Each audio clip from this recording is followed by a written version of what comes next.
ਪਾਕਿਸਤਾਨ ਦੀ federal ਸਰਕਾਰ ਵਰਤੇ ਹੋਏ ਮੋਬਾਈਲ ਫੋਨ ਪਾਕਿਸਤਾਨ ਲਿਆਉਣ ਤੇ ਪਾਬੰਦੀ ਲਾਉਣ ਜਾ ਰਹੀ ਹੈ। ਇਸ ਬਾਰੇ ਬਾਕਾਇਦਾ mobile and electronics device manufacturing policy 2026 ਤੋਂ 2033 ਯਾਨੀ ਇਹ 5 ਸਾਲਾ 7 ਸਾਲਾ ਪਾਲਿਸੀ ਹੈ ਜਿਹੜੀ ਇਹਨੂੰ ਤਕਰੀਬਨ ਤਿਆਰ ਕਰ ਲਿਆ ਗਿਆ ਹੈ। 2026 ਤੋਂ ਲੈ ਕੇ 2033 ਤੱਕ ਬਣਾਈ ਗਈ ਇਸ ਪਾਲਿਸੀ ਬਾਰੇ ਸਰਕਾਰੀ ਜ਼ਰੀਆਂ ਦਾ ਆਖਣਾ ਹੈ ਕਿ ਇਹਦਾ ਮਕਸਦ ਇਹ ਹੈ ਕਿ ਮੁਲਕੀ ਮੋਬਾਈਲ ਪੈਦਾਵਾਰ ਹੈ ਜਿਹੜੀ ਉਹਨੂੰ ਵਾਧਾ ਦਿੱਤਾ ਜਾਏ।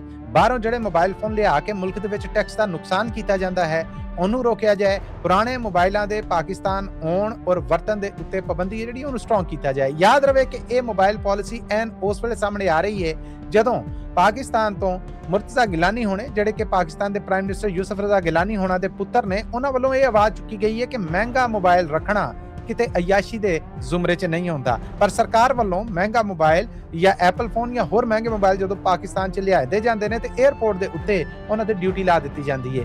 PTA ਰਜਿਸਟਰਡ ਕਰਨ ਦੀ ਪਾਬੰਦੀ ਲਾਈ ਜਾਂਦੀ ਹੈ। ਜੇ ਨਾ ਕਰਵਾਇਆ ਜਾਏ ਤਾਂ 90 ਦਿਨਾਂ ਬਾਅਦ ਇਹ ਮੋਬਾਈਲ ਆ ਜਿਹੜਾ ਇਹ ਪਾਕਿਸਤਾਨ 'ਚ ਲੋਕਲ ਸਿਮ ਨੂੰ ਨਹੀਂ ਵਰਤਦਾ ਔਰ ਬਲੌਕ ਕਰ ਦਿੰਦਾ ਹੈ। ਫਿਰ ਲੋਕਾਂ ਵਾਸਤੇ ਇਹ ਮੋਬਾਈਲ ਆ ਜਿਹੜਾ ਸਿਰਫ WhatsApp ਵਰਤਣ ਦਾ ਇੱਕ ਜ਼ਰੀਆ ਰਹਿ ਜਾਂਦਾ ਹੈ। ਉਹਨਾਂ ਨੇ ਆਪਣੀ ਗੱਲਬਾਤ 'ਚ ਇਹ ਵੀ ਕਿਹਾ ਸੀਗਾ ਕਿ ਲੋਕਾਂ ਨੇ ਦੋ ਮੋਬਾਈਲ ਚੁੱਕੇ ਨੇ, ਇੱਕ PTA ਔਰ ਦੂਸਰਾ ਨਾਨ PTA ਮੋਬਾਈਲ ਫੋਨ, ਜਿਹਦੇ ਤੋਂ ਬਾਅਦ ਇਹ ਨਵੀਂ ਪਾਲਿਸੀ ਸਾਹਮਣੇ ਆਉਣ ਔਰ ਲਾਗੂ ਹੋਣ ਤੋਂ ਬਾਅਦ ਇਹ ਖਤਰਾ ਜਾਗ ਚੁੱਕਿਆ ਹੈ ਕਿ ਕੀਮਤੀ ਔਰ ਚੰਗੇ ਮੋਬਾਈਲ ਆਮ ਪਾਕਿਸਤਾਨੀਆਂ ਦੀ ਪਹੁੰਚ ਤੋਂ ਉੱਕਾ ਪੁੱਕਾ ਦੂਰ ਹੋਣ ਜਾ ਰਹੇ ਨੇ, ਭਾਵੇਂ ਉਹ ਨਵੇਂ ਹੋਣ ਜਾਂ ਪੁਰਾਣੇ।